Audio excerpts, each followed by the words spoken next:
I've got one question for you. Are you ready to get your game on?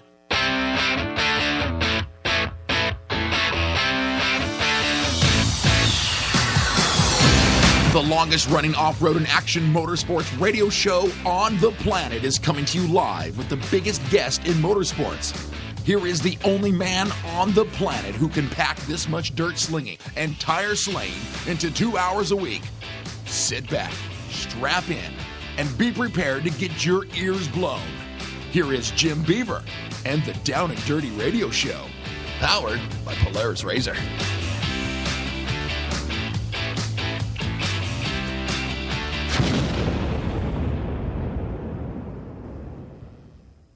Good morning, good morning, good morning. Welcome to the Down and Dirty Radio Show, powered by Polaris Razor, also lit up by Rigid Industries, schooled by Dirtfish Rally School, support from KMC Wheels, and Anywhere is Possible with General Tire. I am back here in the Down and Dirty Radio Show studios, and I got to tell you, I got to be honest, I wasn't 100% positive I would be here today. As you know, I was out at Rally in the 100 Acre Wood, holding it down for Rally America Radio, watching David Higgins and his beautiful Subaru take yet another win. But I got to tell you, Snow, I got stories to tell you guys later on today. It was a wild one. You just wait until we get to the Dirtfish Rally Report for this week, because Rally America, it was crazy. My travel plans even crazier, but I did make it about 12 o'clock after a 23-hour day back to Parker, Arizona to put on the Down and Dirty Radio Show today. And I got to tell you, two great guests. Obviously, Amy Houde. She's the birthday girl today. She's going to be calling in on her birthday to hold it down for the last half of the show, or the last 30 minutes. I guess, I don't know, we got to come up with a snappy name for that segment. But Amy Houde, she's going to be calling in. She is back. And that leaves us to guest number one, and that is Harley Letner. And Harley is calling in right now. How's everything going, Harley? Hey, what's up, Jim? I am doing good, man. Just fighting some snowstorms in the Midwest. Finally back here to Parker, Arizona. But how's everything with you? I mean, got to be good kicking off 2015 with a big win at the Parker 425. Yeah, everything's going great. That was a huge win for us. Kind of capped off last season with a bunch of podiums, but to get the win at the season opener at 425 was just a huge success and just a huge deal for us over here. Yeah, you know, and I know Parker, you know, obviously based out of Southern California, you still consider Parker your hometown. You come here, you know, quite often. You know, you've been really good here in the past. You know, it's kind of one of those races. I know I look forward to it every year just because I feel like I've got a little bit of leg up on the competition, because us growing up, I mean, we're out there on these trails, you know, every single weekend, right? Yeah, for sure. Like, growing up there, like, I pretty much feel like I know Parker, like, better than I know any track there is. And like you said, I did live there most of my life, and then just going back to a lot, I do consider it a hometown race, so even more so made it awesome to win. Yeah, you know, and well, let's talk about the race, because I got to tell you, 1,500, you know, everybody wants to talk about, you know, trophy truck and this and that, but I got to tell you, man, there's still some stacked competition, and even looking at the Mint 400 coming up, I mean, wins aren't coming easy in Class 1. Yeah, they're definitely not. In the last few years, it's taken a lot more to win in the buggy class. You know, like, we used to be able to be a little conservative and kind of hold it back a little bit, but not anymore. It's like almost like you got to go 100% the whole time to even be running up front nowadays. Yeah, well, and, you know, let's talk a little bit about your guys' you know, your guys' program, because you guys are always pushing to the front. I mean, even in qualifying, you know, some of the buggies, depending on the course, they struggle, but it seems like even in qualifying, you guys are always up there, you know, in the hunt for a top 5. Yeah, I think the buggies can run. There's a handful of buggies that can run with the trucks, I think, and then especially like on the qualifying course being so tight and windy, I think that's where the buggies prevail. Like, you always see Barry up there and Houde, Lofton with the light cars with big motors. I mean, it's only a matter of time before the buggy beats these trucks with overall. Yeah, well, we know it's happened plenty of times in the past, and I think I definitely think with teams like you guys, and, you know, obviously Barry's got a new Class 1, and, you know, once he gets that thing dialed in, I think there's a good group of you guys. CJ's another one. You know, you guys can definitely, you know, bring it overall back to the buggy ranks. Yeah, definitely. I think it's going to be possible, and I think it might happen this year. I just no one thinks they can do it, so to see a buggy beat the trucks would be pretty awesome. Yeah. Well, talking about, coming off a win at Parker, the Mint, we got, one of our biggest races of the year coming up next. I mean, what's it going to take to win at the Mint? Because you talk about Parker, and Parker's rough, but there's also some places that give you a little bit of a breather when you get on the graded roads and stuff like that. I mean, the Mint, it's a tough race. It's completely different. It's only about 100 miles the crow flies from Parker, but completely different strategy goes into that event.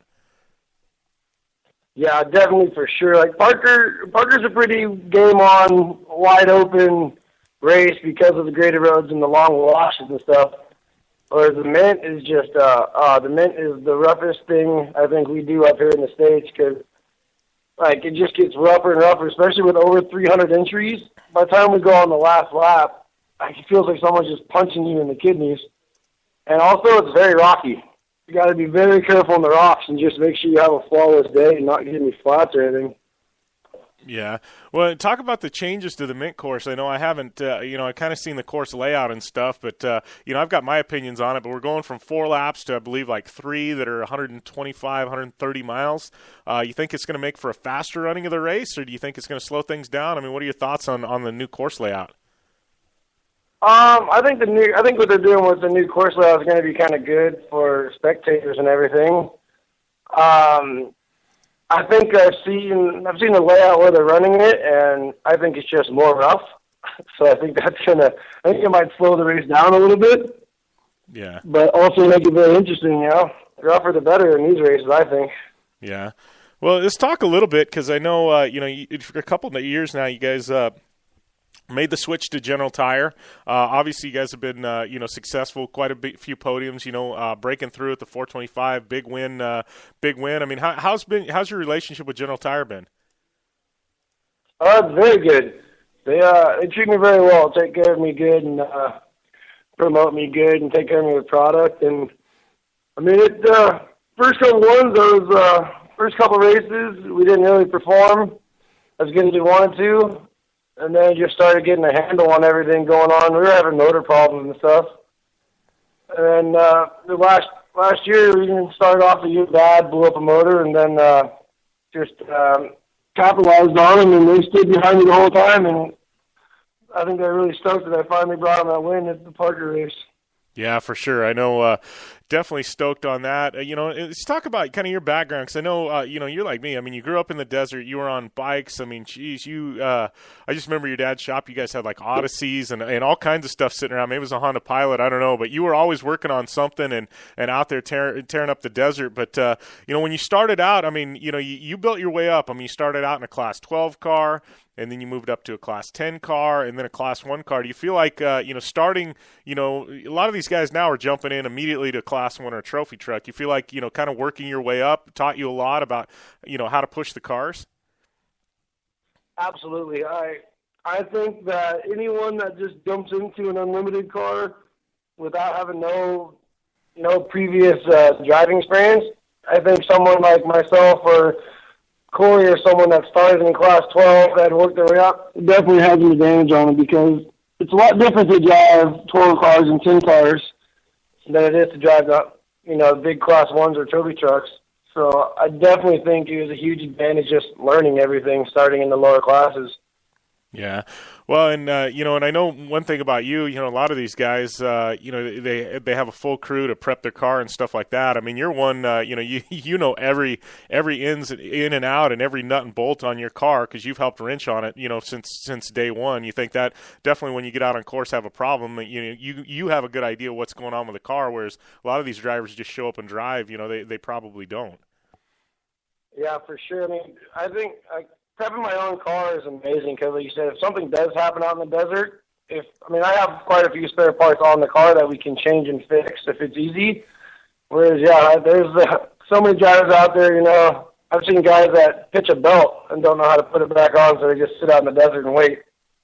It's like, I don't think I would like that. I don't think I'd want to be just an arriving driver. I like working on my car and knowing everything that's going to happen to it, and knowing I can fix it, Yeah, for sure. Well, talk about, obviously you're running Best in the Desert this year. You're tied in with General Tire, and you obviously points lead right now. It's got to feel good going into the Mint. I know you guys have definitely run a lot of Baja in the past. I mean, what are your feelings on Baja versus running in the States? You like both? I mean, we're going to see you guys back in Baja at any point? Not right now. I do like Baja. We've had Mexico is just fun. I think pre-running is the best part. You can go down there for a week, I'm like, we can't do that here anymore. We can't pre-run and have fun anymore. But as long as I'm running with General, I'll probably just stay up and do the States races. It's not really in the budget to do both series again this year. Yeah.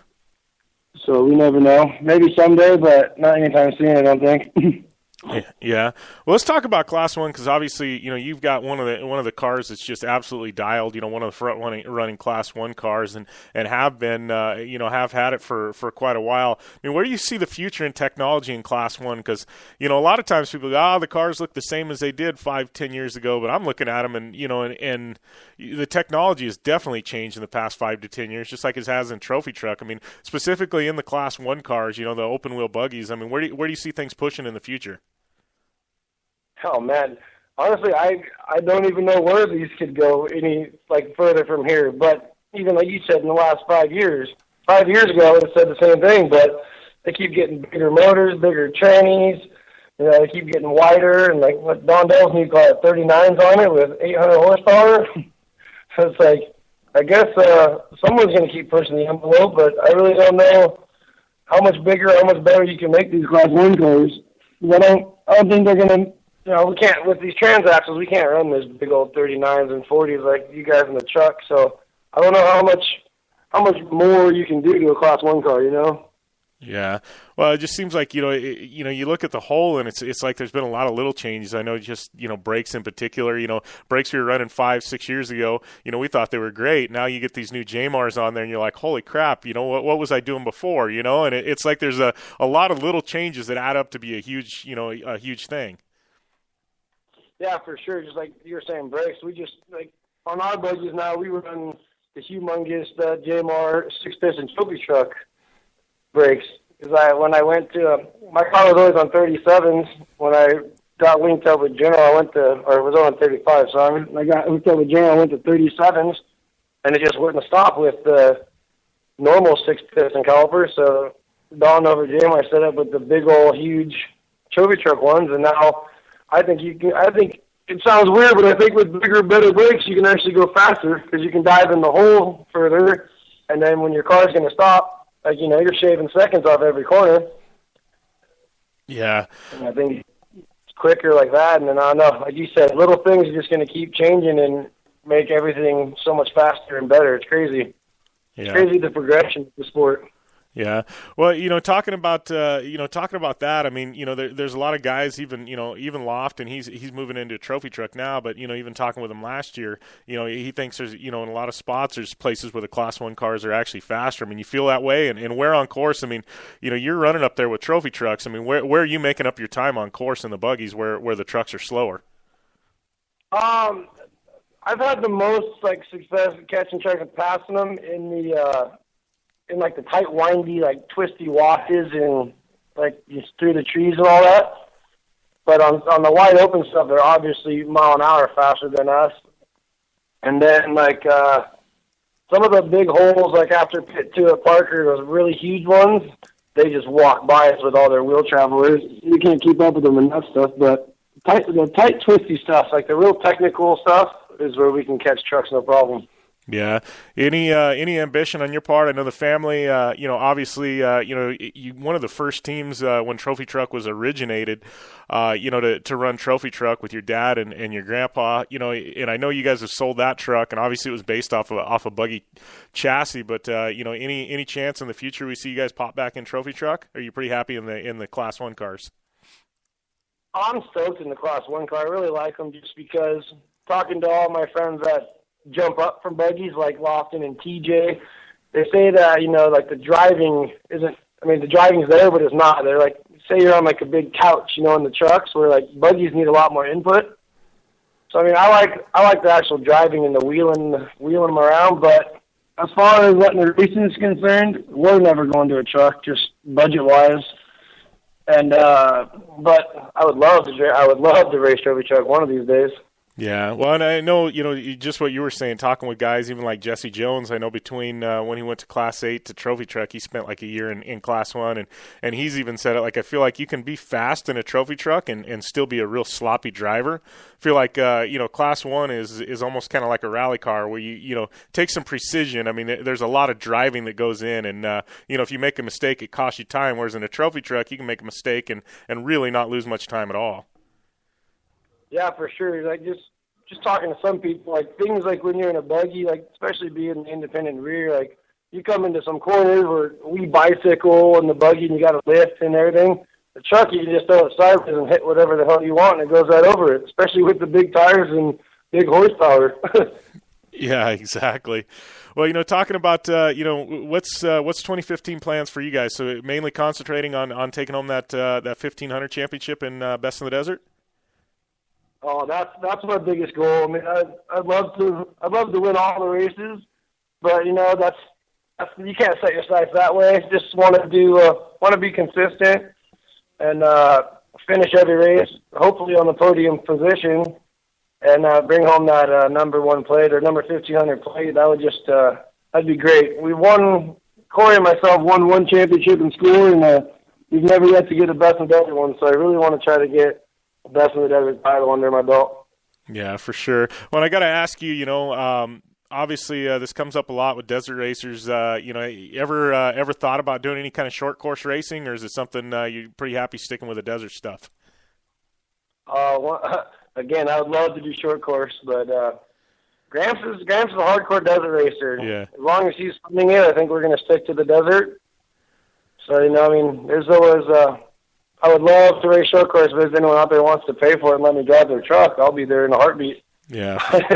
As long as my grandpa's paying for everything and being my biggest supporter, we're just going to stick to the desert. Yeah. Well, and I got to ask you, because he's been around the sport for a long time. I mean, what's he think about like the modern Class 1 cars compared to what he used to drive? I mean, he can still wheel a car. Does he ever get in there in testing or anything, or is he pretty much, just stand back at a distance? Yeah, when we first got the Alpha car, which was, I think, like 2008 or whatever, I took him for a ride in it in Barstow, and it pretty much blew his mind. So ever since then, he's 87 now, so he can't really get in the cars anymore. A few years ago, we took our 4-seater out to Parker and had some fun around there, but that's the last he drove, and now he's just pretty much at every race being my biggest supporter. Yeah. Well, it's good to hear he's still out at the races and checking everything out. I mean, gosh, you talk about a guy that's been around the sport forever and seen how the sport's evolved. I mean, I think it's pretty cool that he's still involved with you guys. Going out to the races and stuff. Yeah, it's really rad. I mean, it wouldn't be the same doing it without him being there. So I'm really stoked that he makes it to all the races. Awesome. It's actually pretty crazy too, because my dad actually showed up at the Parker race. Yeah. And my grandpa, he's been with me the whole time, so he's seen the progression. Where my dad hasn't really seen it, and he'd run his mouth about how fast they were back in the day.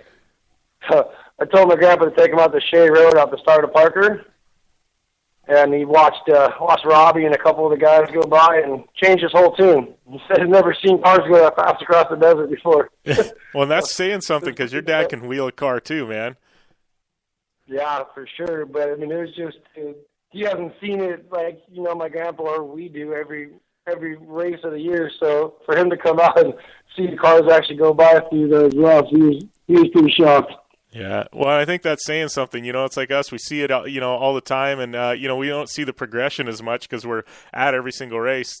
Take somebody away for a few years, they come back, and I think that's saying something for your dad to be kind of like, oh, wow, because, you look at times, I mean, it's crazy the average speeds we're going across the desert nowadays. I mean, it just blows my mind, looking at times from Parker and knowing how rough that is and seeing, the times that you're laying down.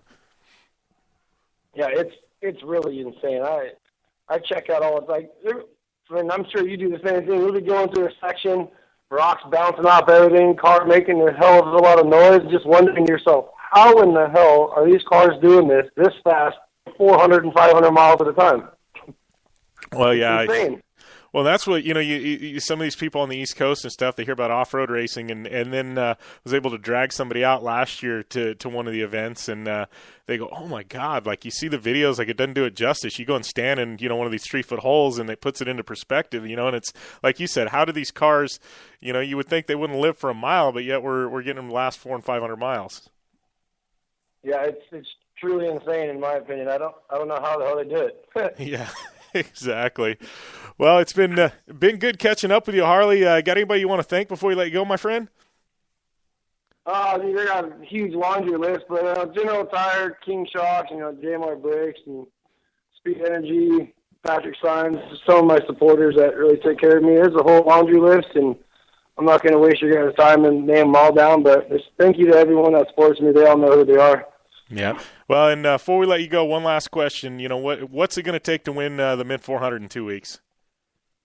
I think it's going to take a flawless prep, a solid team, and just a smart, 80-90% drive without having any mistakes, not getting out of the car once, and just being smooth and consistent. I think we'll win that race for sure. All right. Well, we will see you at the Mid 400 in a couple weeks, and good luck there, and congrats on the win at the 425, buddy. All right, buddy. Thank you. Thanks for having me on the show. I'll see you in a couple weeks. All right. Sounds good. Thanks, Harley. All right, bye, Jim. All right. That was Harley Letner. His family definitely been around the desert for a long, long time.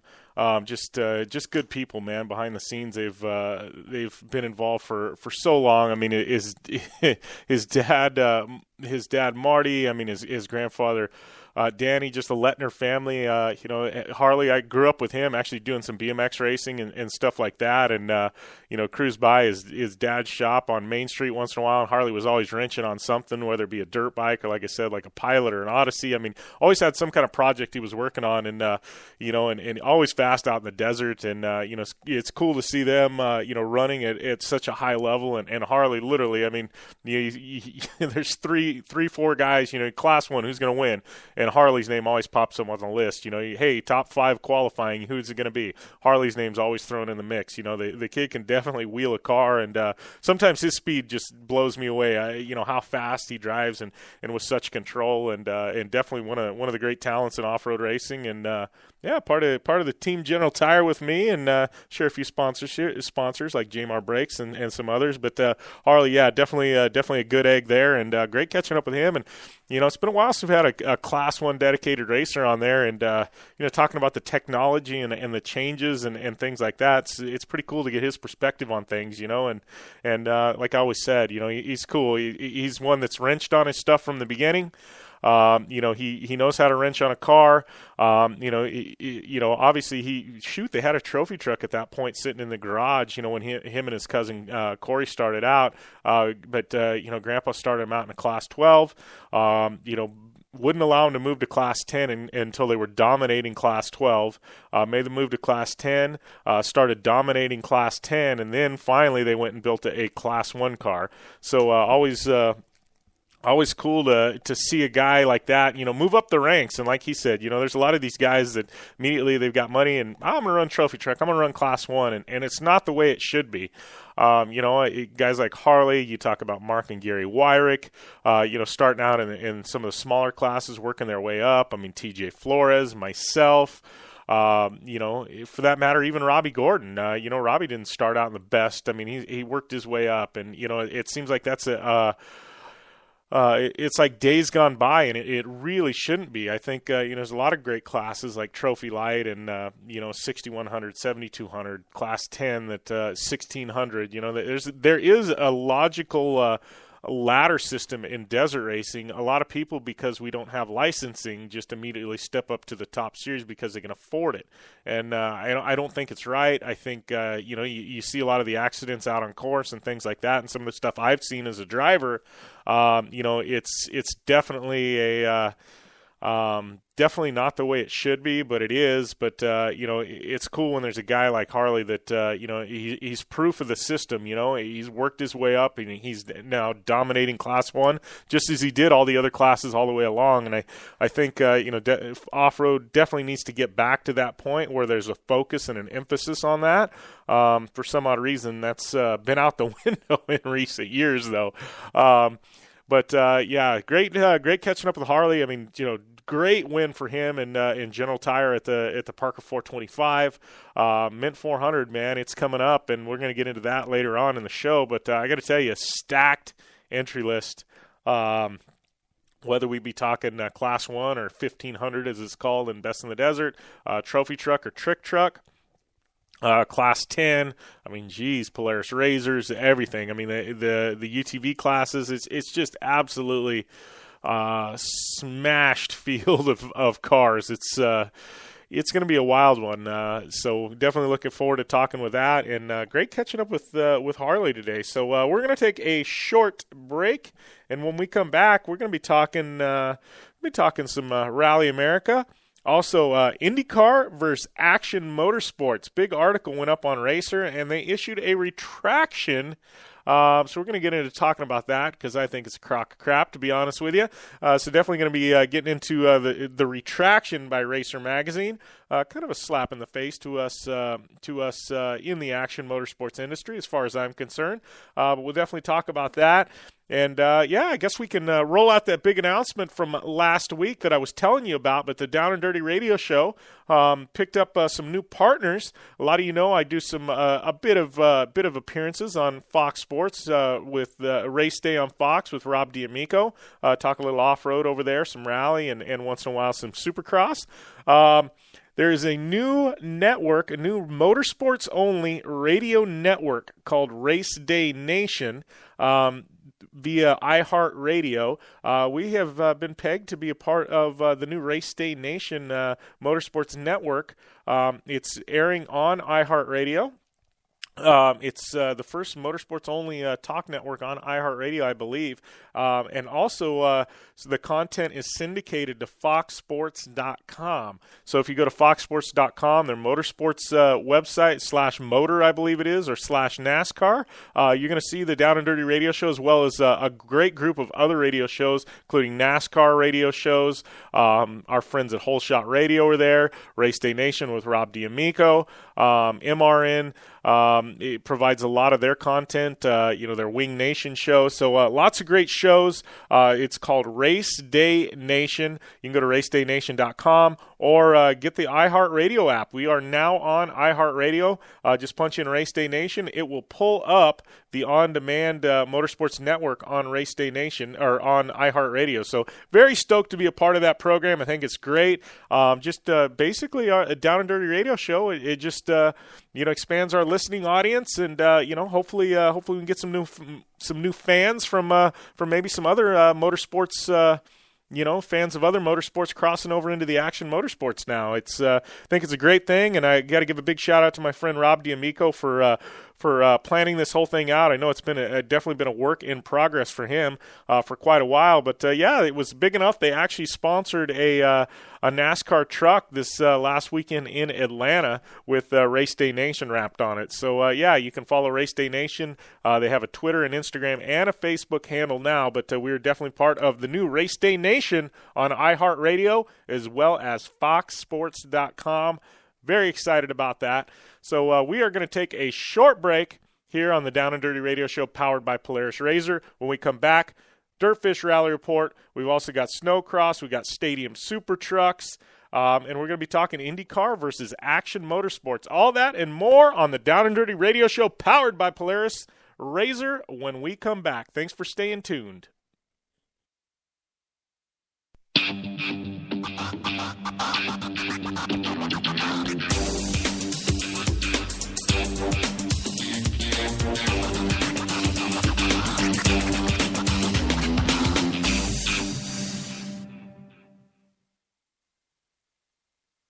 I'm Polaris rider Levi LaValle, and I choose Polaris just because they have the best quality, highest performing, most fun machines out there.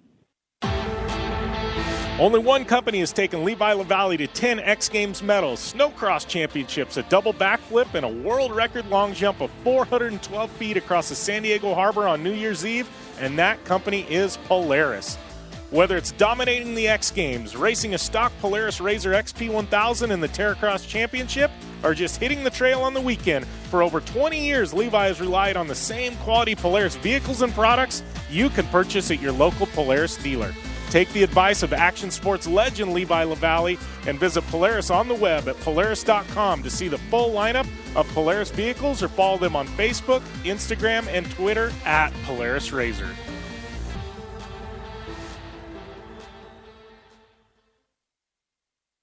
For 100 years, General Tire has provided tires for your lifestyle, your adventure, your anywhere. Born from competition, the Grabber tire offers the durability and off-road traction you demand in a tire. We put these tires to the test in the harshest off-road racing conditions to give you a tire that will make your anywhere possible. So let us take you on your next big adventure. Tweet us photos at General Tire, hashtag anywhere is possible. Because with General Tire, anywhere is possible. Baja, check. King of the Hammers, check. Crandon, check. The Mint 400, check. Only one wheel company can say they have dominated the deserts and rocks of the Southwest to the mud and carnage of the big house at Crandon, and that company is KMC Wheels. KMC Wheels has won them all with the help of elite drivers like Travis Pastrana, Ricky Johnson, Bryce Menzies, Carl Renazetter, and Lauren Healy, who all rely on the XT Series from KMC Wheels to get them to the finish line and on top of the podium. Check out KMC Wheels and their full line of XT Series wheels at KMCWheels.com or on Facebook, Instagram, and Twitter at KMC Wheels. KMC Wheels, like no other.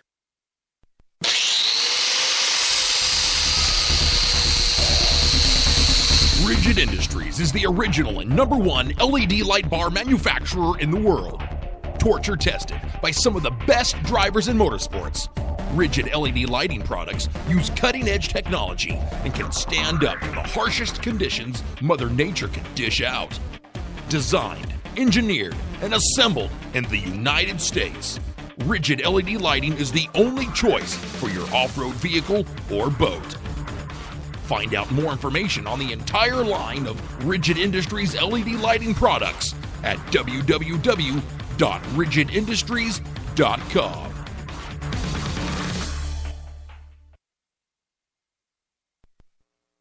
Dirtfish Rally School is the premier rally driving school on the West Coast, located in Snoqualmie, Washington.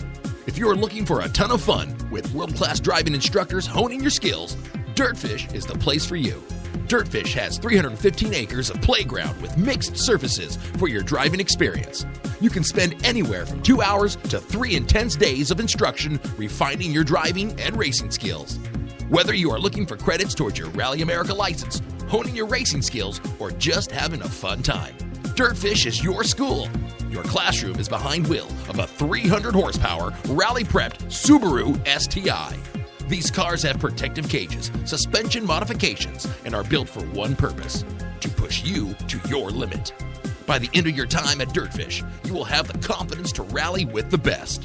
Whether you're looking for a thrilling first-time rally experience or to increase your knowledge and time in the driver's seat, Dirtfish has a driving experience to suit your needs.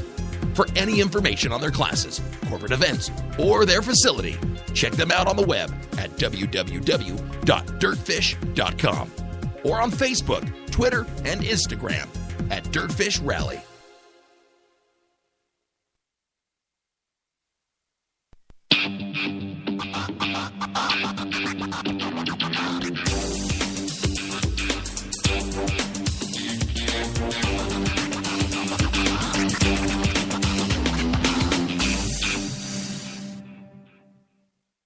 Welcome back to the Down and Dirty Radio Show, powered by Polaris RZR. I'm your host, Jim Beaver. Just got done with Harley Letner on air, talking a lot about desert racing, a lot of Class 1 cars, and great guy I've known literally my entire life, growing up together in Parker, Arizona with him, and like I said, racing BMX bikes. And got to tell you, Harley's still racing BMX bikes and mountain bikes and actually doing a damn good job on those as well. maybe something I ought to do and keep in shape, I guess. But Harley definitely, he's like I said before, he's a good cat.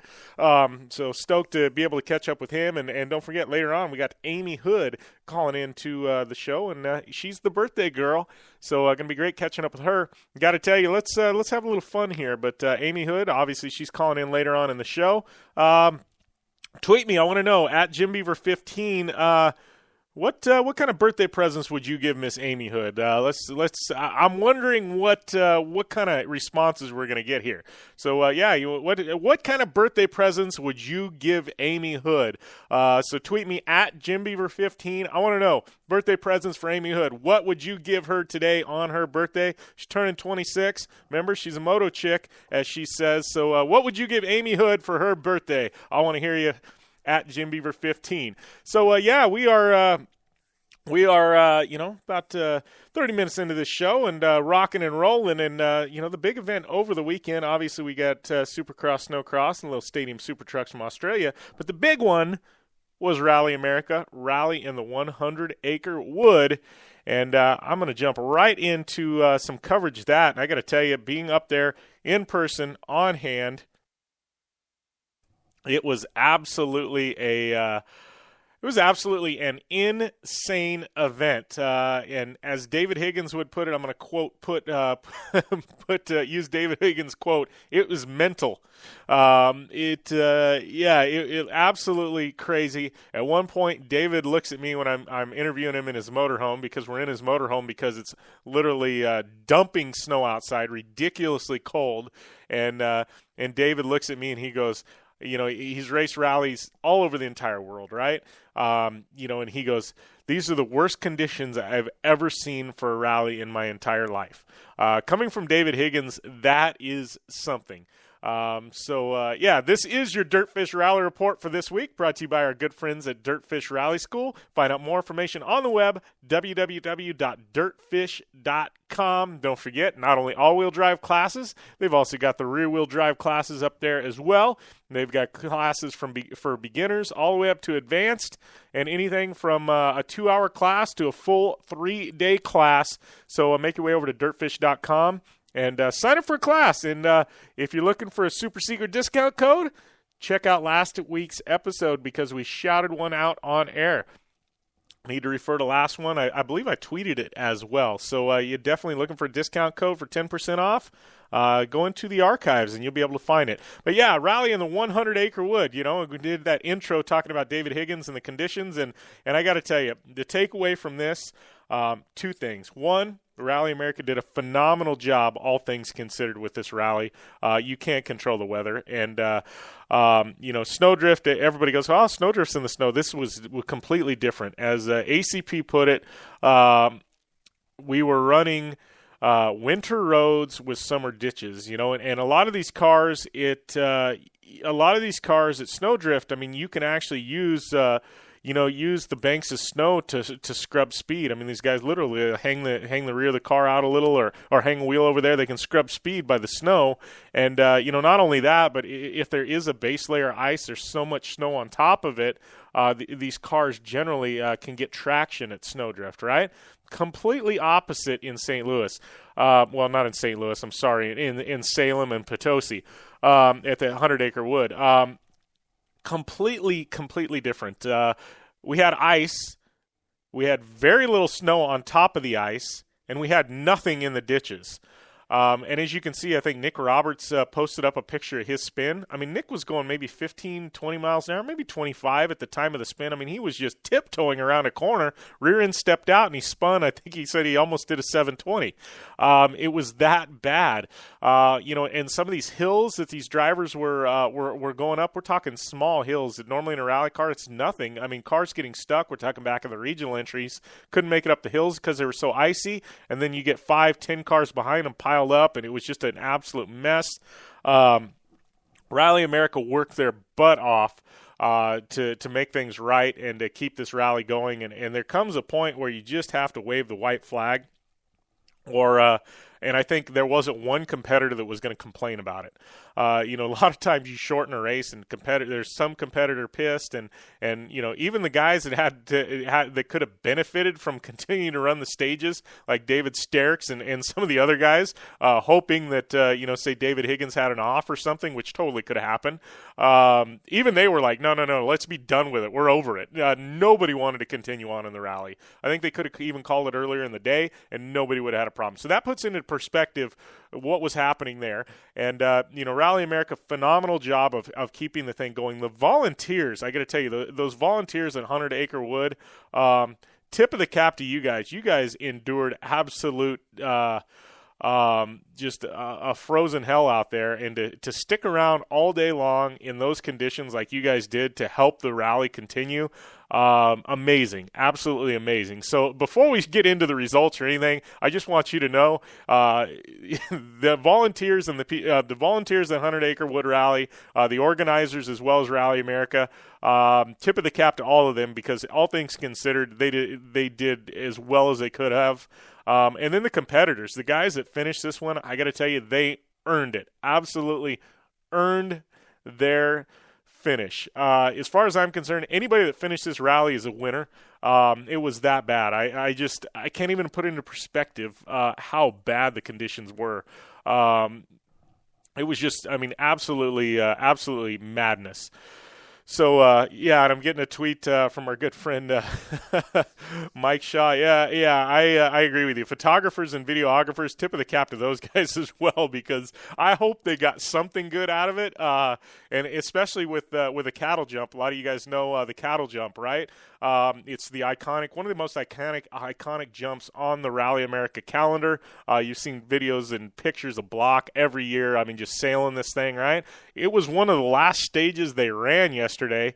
They got it in before they called it, but some of those guys have been camped there for literally, because of the delays in the rally, 6-8 hours waiting to get photos. And I got to give them credit, man. I guess you guys, you deserve the photos you got. I hope you guys got some good ones. I know there was some spectators and stuff out there. They got the fire pits going and things by the cattle jump, but still the conditions were pretty brutal. So hopefully there's some good photography and video that come out of this event for sure. But that being said, we still did have a rally go on. Had some canceled stages, and rightfully so. They needed to be. Had a lot of things where there was a few stages where, say maybe they had 10 or 15 cars finish, and then after that there was a pile up on course. They had to, they had to, I guess they call it a red cross the stage. There was a point where some of the guys were able to finish. Half the field maybe didn't. So there was assigned times for the half that couldn't finish because of the pile up or whatnot. Basically, the way that works is the slowest car that actually finished the stage and didn't have problems, say a flat tire or an off or something like that, everybody from there on back is assigned that exact same time. So, it definitely, made for an interesting rally. But as far as I'm concerned, I was in race control at the end of the event. Nobody was complaining. Absolutely no complaints. One or two minor things, but it wasn't anything in regards to the rally. So, all in all, man, Rally America made the right calls all day long to push this thing along, and then to know when enough was enough. But your winner, obviously, I guess we'll get to some results now after I've talked you through the conditions there in Missouri. But David Higgins, Craig Drew, I got to tell you, that car looked as good at the finish line as it did at the start. And David, not without problems. One of the stages, David got beat. He actually finished, I believe, fourth on stage. One of the regional entries actually sneaking in there and winning the stage in an open light car. But Higgins, he even told me, he's like, car just went off, man. He's like, there was ice and it went. So, when David Higgins is telling you, hey, the car just went, the conditions are bad. David Sterks finishing up second in open class, second overall. I got to tell you, Sterks, it was a heck of a run. Obviously I believe he's about almost 6 minutes down from Higgins. He had a 1 minute penalty in there, having to do with transit and timing or something like that. So, I guess in reality, maybe, a little close to 5 minutes, 4 minutes, 42 seconds without that 1 minute penalty. But still, Sterckx, this car, it's an 011 STI. And talking with David, he had a great run. I mean, he had a great run. Tip of the cap to Sterckx, and that car definitely not as advanced as Higgins. He's still got a dog box in it. He still had a dog box in the car. He doesn't have the sequential gearbox, and Sterckx told me his car is about 400 or 500 pounds heavier than Higgins. And, I honestly, I think, Sterckx, he's told me, I think I think when we get to some gravel stages and stuff like that, I think he's got some improvements in his mind he wants to make to his car. I think we're going to see him at most of the national events this year. I don't want to go out on a limb and say it, but he kind of alluded to the fact that I think we're going to see him throughout the year. He's a great guy to have in the open class. I mean, he can push, and even Higgins, he says, man, Sterckx, he's a gamer, man. Regardless of his equipment, Sterckx shows up and he's ready to play ball, and it's going to be it's going to be cool to see him in there and shaking things up, and then you gotta love Peter Fatella. He's in there too, and he had a great run there. He's got an older Subaru, but Fatella, he's a great personality. I got to tell you, he walked up to me at one of the things and said, "Hey, you only interviewed me once last race. What, do you not like Polish people or what?" And you got to love a guy that'll walk up and say something like that. It totally wasn't it. It was just not being able to catch up with him, and that goes to say with a lot of these guys. I know we had plans to concentrate on the regional entries on day 2 with Rally America Radio, and it just absolutely didn't happen, mainly because the regional entries were hours upon hours behind, and I apologize for that. We literally had plans to concentrate and do an entire segment of Rally America Radio strictly on the regional entries, and after second service part got cut, the stages got cut, we just didn't get to do it. So we definitely have an extra day there at Oregon Trail, and plan on it. We're gonna spend one day kind of dedicated to some of the regional entries up there. So my apologies to any of you regional racers that are tuning in that we didn't get to you. It was just, you guys know the conditions as well as I do. It was just brutal. And then Brenton Kelly, I got to tell you, Brenton, he was very, very smart at this round. And Brenton, he's some Dirtfish alumni up there. Used to be a driving instructor up there. He drove a very, very smart rally. He was very fast on the Super Special. I didn't even see times. I looked at it and I go, man, Kelly, he was on the pipe. You look at times. I mean, he threw down some great times in the Super Special.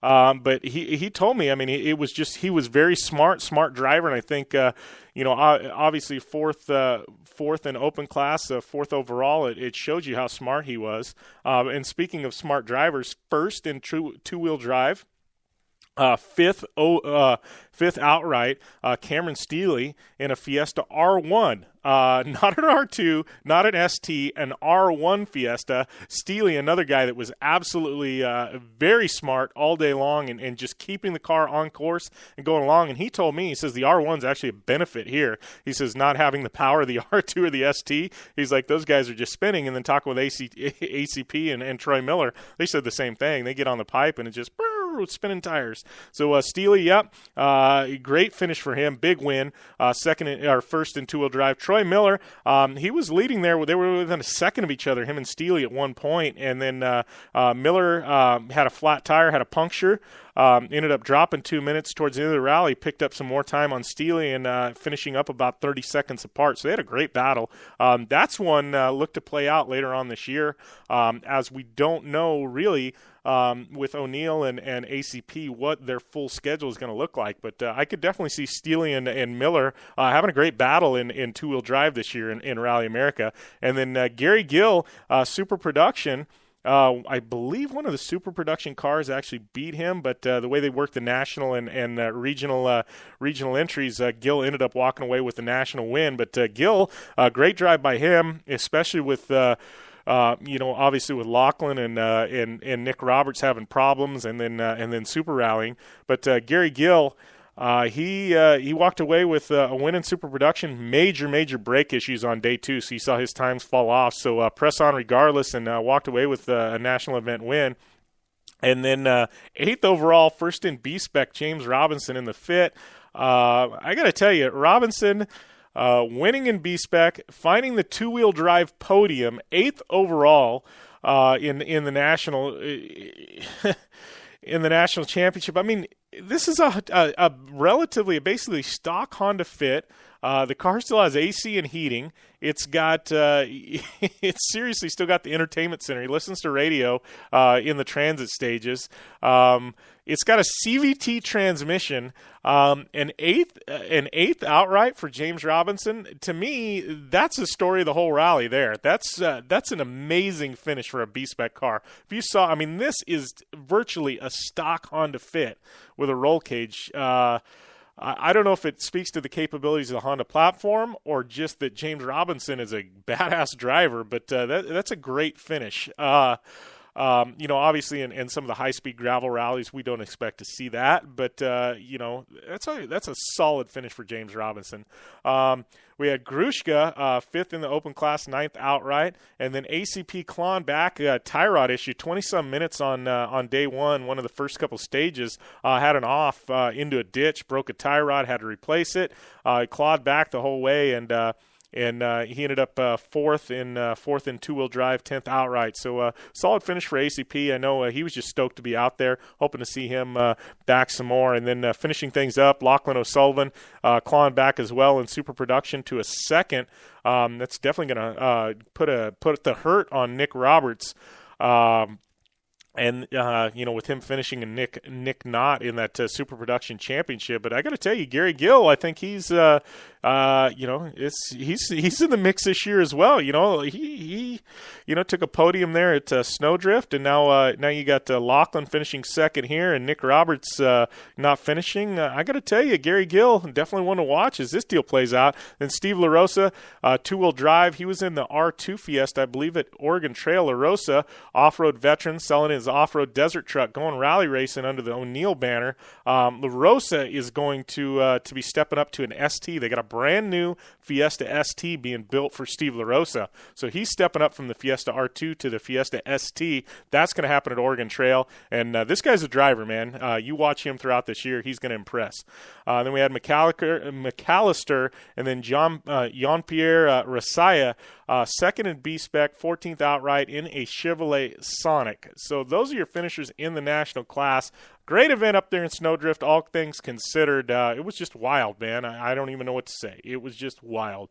I had all kinds of problems getting back, getting home, and weather. And I got to tell you, man, 2 rallies in a row with snow and plane delays and flight delays and winter storm warnings.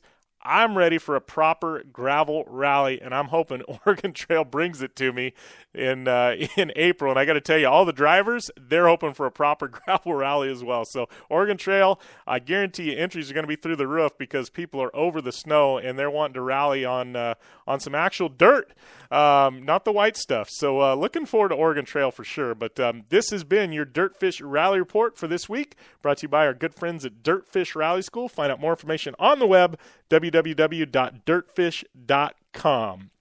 And thanks to all of you who tune in to Rally America Radio over the weekend. It continues to impress. Numbers are crazy and absolutely continues to impress with the way you guys come out and support the show. And super stoked, that you guys, support it like you do. And we will definitely be at Oregon Trail. That's for certain.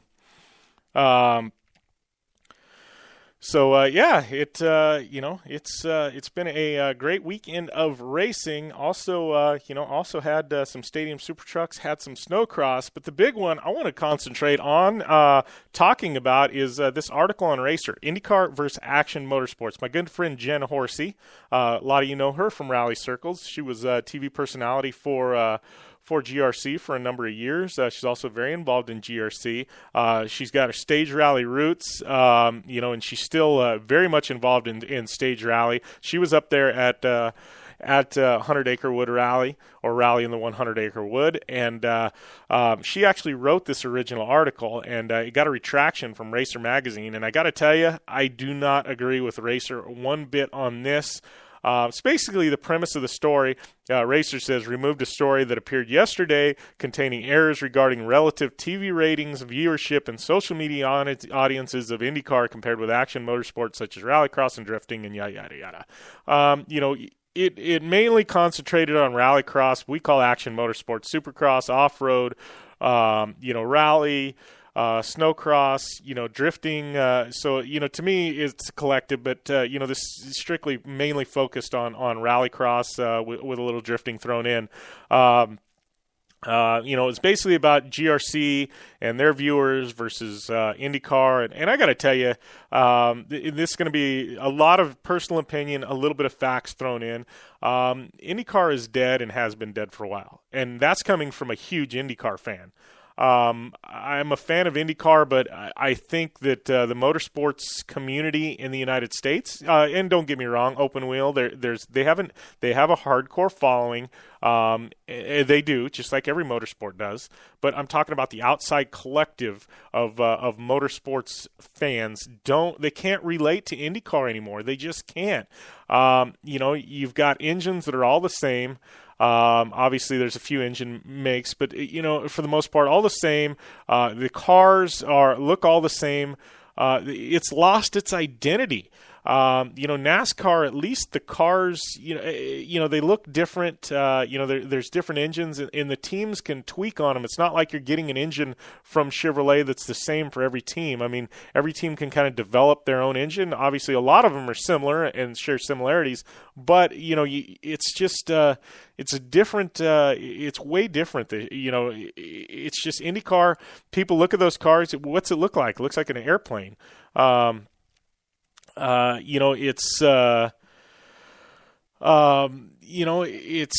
doesn't look like a real car, and I think that's where people have a hard time relating to it. I know just in off-road, talking about Class 1 and trophy truck, people relate to trophy truck because it looks like a truck. We all know it's not a truck, but people relate to it. The Class 1 cars have always fought for sponsor dollars as well as, attention, because they're almost, they're just as fast as trophy trucks a lot of times, but people can't relate to them. And I think that's why GRC has grown, because people can relate to these, and, people can go and buy a Subaru. People can go and buy a Fiesta ST. And I think that's why people, kind of relate to that. And, I know with off-road, I mean, you've got the endemic. I mean, people that are off-road fans or people that are rally fans, they live the life, they participate, they have an STI, and on the weekends they're out sliding it around and stuff like that. People that are off-road fans, they've got pre-runner trucks with pre-runner bumpers, and they're out in the desert bouncing around on the weekends and stuff like that. May not be racers, they may just be fans, they still are able to participate. And, same goes with drifting. I mean, people, you can be a fan of drift and just slide your car around on the weekends and stuff like that. I think that's where your core comes from, these people, because you can actually participate, you relate, you have an attachment to the cars in the series, and I think IndyCar, you can't own an Indy car, you can't, go. Even NASCAR, I mean, you can get one of those and go out to your local circle track. You can get a stock car and paint it. How many cars have you seen at your local circle track that look like Dale Earnhardt's car that are black, with a number 3 on the side? I guarantee you every short track in America just about has one. I don't know. You just can't do that with IndyCar. And I really don't even know where I'm going with this. It's just, talking about the numbers, though, it talks about social media numbers and stuff like that. I mean, gosh, it sounds like they're comparing the series social media. What's IndyCar got 250,000, give or take, followers their Facebook page. GRC, it's in the mid hundreds. I didn't even look this morning. I should have. Chris Leone's probably going to kill me, but I think it's in the mid hundreds. Granted, okay, IndyCar's bigger, but you take the collective whole and you take the drivers, and I mean, geez, you look at Pastrana and Block, they've got 10 million between the two of them. Nobody in IndyCar is even close to that. You probably take the whole IndyCar field, and they're not going to equal to $10 million, and that's just 2 drivers. So you want to talk about social media impact, and you've got to think of that. You got to take the actual drivers in the series into consideration. You talk about viewership numbers for TV, and IndyCar average are 1.35 million. Well, that includes the Indy 500. Throw the Indy 500 out, and I guarantee you that number drops. Or not 1.35 million, but 1,035,000. I'm sorry. GRC, it says 474,000 for GRC. I'd like to see the number with the Indy 500 thrown out. I know that's a solid number for GRC. I mean, that's still $500,000, but you also got to take into consideration, the cost to run the series and whatnot, and why you've got the teams looking. I mean, you've got IndyCar teams jumping ship. You don't have GRC teams jumping ship to IndyCar. It's just the opposite. You've got the Andretti's. I know Ganassi's looked at jumping involved into GRC, and obviously we've got a lights team that's tied in with Penske. You got to think that the Penske is looking possibly at a supercar team at some point. I mean, you've got drivers, looking at, Juan Pablo Montoya said, hey, I want to drive GRC. I mean, you've got the drivers with the interest. IndyCar just can't retain drivers. I mean, anybody that gets any good, Sam Hornish, they all jump ship. Tony Stewart in days past. I mean, any of these, they all jump ship to NASCAR or somewhere else. I mean, IndyCar, it's like they can grow these drivers and then they jump ship. There's a reason why. There's a reason why you can't retain them. You would think if you built talent, if you built the talent, they'd want to stay there.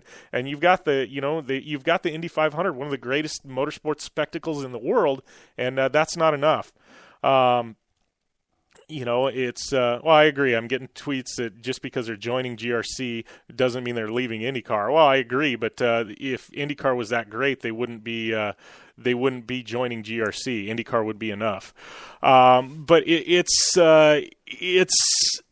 I don't know. I'm not saying that GRC is the be-all, end-all, but you got to think at TV ratings too. I would like to know numbers for live stream, because you start looking at Formula Drift, and I know their TV viewership's in the toilet, but they also pull a couple 100,000 people to a live stream online. So with the audience that Action Motorsports caters to, the online group is, the online viewership is definitely higher. I know with Torque, their online viewership is through the roof as well. I think anybody that has an online viewership, I know GRC, they're committed to live streaming every event this year.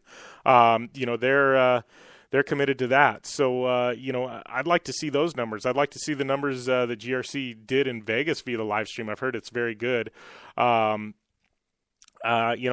understand it's very good. I don't know if those numbers are public or not. If they are, I haven't seen them. But you want to talk Action Motorsports, you want to talk about the 10,000-pound gorilla in the room. Let's mention Supercross there, because Supercross kills it. Just TV viewership alone, I believe, is around 500,000, per event, and that's on Fox Sports 1. We're not talking network TV. And then they also live stream everything on the Fox Go app, and I don't even know their live stream numbers, but Supercross, I mean, they kill it as well. But you want to talk overall cost, I mean, GRC, $1 to $2 million will make you a front-running GRC team. I've heard budgets for IndyCar everywhere from $12 million to $25 million for a year, per car. So, you look at that too, and I don't know. There's so many things in here. I think it was wrong for Racer to pull a retraction after printing it. The reason why the retraction came down is because they got pressure from IndyCar. Guaranteed that's what happened. Instead of issuing a retraction, why not edit the original article? I'm not a liker of retractions. It's there had to have been some truth to the original article, or they would never would have printed it. And knowing Jen Horsey, who wrote the original article, like I do, Jen is somebody that dots their I's and crosses their T's implicitly. She is definitely a perfectionist. So for that to go out, it's I'm going to side with Jen, because the girl knows what she's talking about. She's been around the block, a time or two.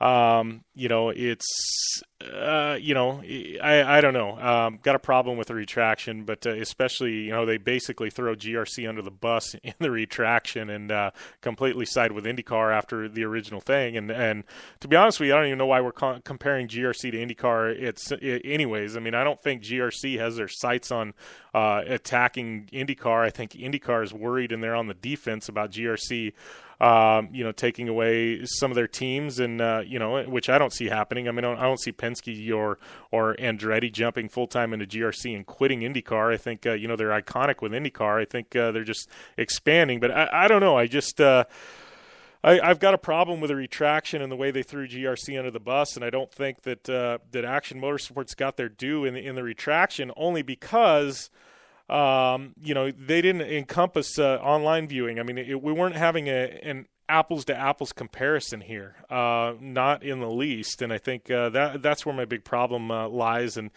also, let's not forget, GRC's an infant. It's only a few years old. It's not real old at all. And I think that's, I think that's something we need to take into consideration as well. I mean, IndyCar, one form or another has been around forever. I mean, and they've always been a mess. I mean, they're a hot mess. That's the easiest way to, explain IndyCar. They do one good thing and then do 5 bad ones. IndyCar is just IndyCar. It is what it is. And every year it's what we come to expect. Things will grow and then things will decline, and then things will grow and then things will decline, and then they'll make a good move and then they'll make 3 bad ones. We're not comparing the same thing. And it'd be like comparing an advanced 4-year-old to a teenager, as far as IQ goes. I mean, not saying that GRC's IQ is on par with with a advanced 4-year-old at all. I'm just saying it's not an apples to apples comparison. Here's a group that's, a few years old, and then you've got one that's, really old, and and they're already turning the heads of the older ones. I think I think that's what we need to look at here. Why is everybody so worried about what GRC's doing at this point? They're a new series, only a few years old. They've hit a few home runs, and they've had some hiccups along the way. But I think that's the big thing. Why is everybody so worried about what GRC is doing? Why is IndyCar even taking notice? And I think that's the big thing here is, why is IndyCar so worried about GRC? I mean, they shouldn't. They should be concentrating on what they're doing and putting on, better, I don't know what IndyCar needs to do, to be honest with you. I've tried to dissect that before, and we're not going to get into it because this is in an IndyCar show, but I think IndyCar needs to look in the mirror rather than looking at GRC, and anytime somebody gets on the defense, I don't agree with it. They ought to just be concentrating on their business and going about it and ignore what the heck GRC's doing. And for that matter, GRC, props to you guys, keep growing.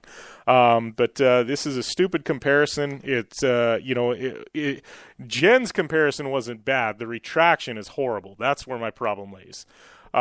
So I don't know. At this point, I've ranted on for 20 minutes now on something probably some of you haven't even read yet, but I'm sure you're going to. But IndyCar versus Action Motorsports, let's just let it be, man. Let's quit beating the dead horse.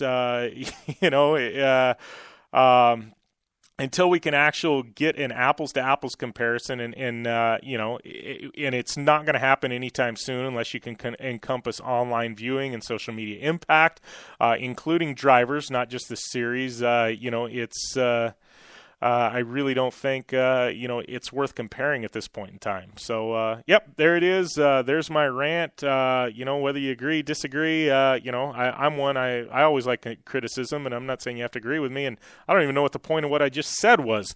But there is a retraction on Racer Magazine's website on IndyCar versus Action Motorsports, and I disagreed with the retraction. So, it is. That's it, man. I would definitely, if you're interested, head over to Racer Magazine, racer.com, and you can check out the retraction. But there we go. We are going to take a short break. When we come back, we're going to talk some Stadium Super Truck and some Snocross. We'll be back on the Down and Dirty Radio Show, powered by Polaris Razor.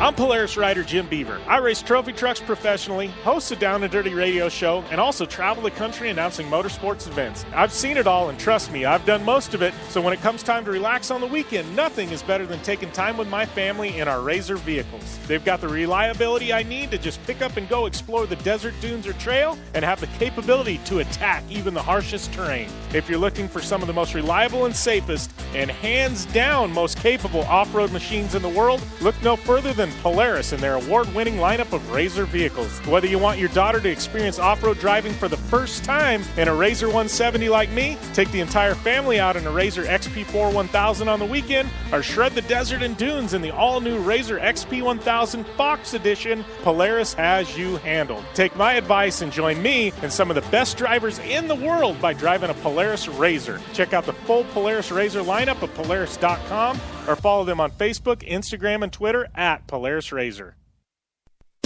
Come to the island and rip it up this summer. Wakeboard Island. It's a skate park on water at Blue Water Resort and Casino. Check out the 2-tower cable system that pulls you and your board over the water. No boats to watch out for, no fumes. Wakeboard Island is open to all skill levels with an open center section for beginners, and for trick riders, a double side kicker in a 60-foot flat box. Wakeboard Island, the best ride this side of the Rockies, adjacent to the River's Edge Cantina at Blue Water Resort and Casino on the Colorado River in Parker, Arizona. Looking to upgrade the brake system on your race car, pre-runner, or weekend toy? Jmar Performance Brake Systems has you covered. An industry leader in performance braking systems, Jmar can outfit your vehicle with the highest quality American-made calipers, rotors, master cylinders, hubs, turning brakes, and shifters for Volkswagens to trophy trucks and everything in between. For more information and their full product line, visit Jmar on the web at jmarperformance.com or follow them on Instagram and Twitter at Jmar Brakes.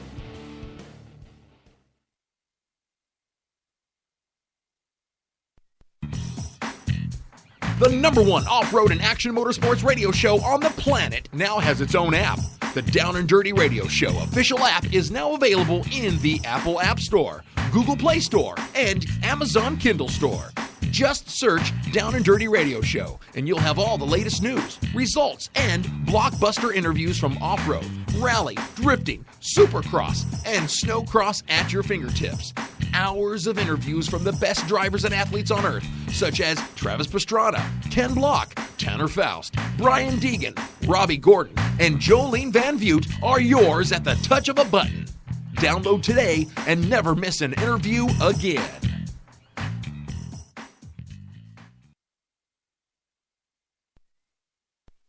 Your life demands a tire that provides durability, comfort, and performance, and that's what General Tire delivers for you. From the all-season grip of the Grabber UHP to the comfort and on-road manners of the Grabber HTS to the durability and off-road traction of the Grabber AT2, General has a tire that will help get you where you need to go. So let us take you on your next big adventure. Tweet us at General Tire, hashtag anywhere is possible, because with General Tire, anywhere is possible.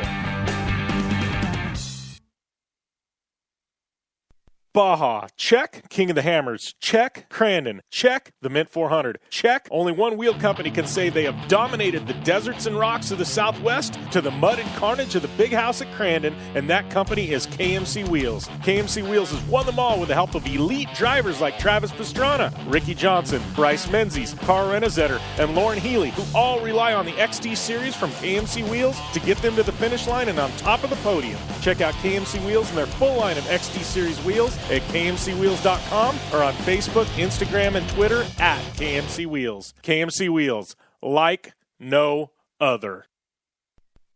Come to the island and rip it up this summer. Wakeboard Island. It's a skate park on water at Blue Water Resort and Casino.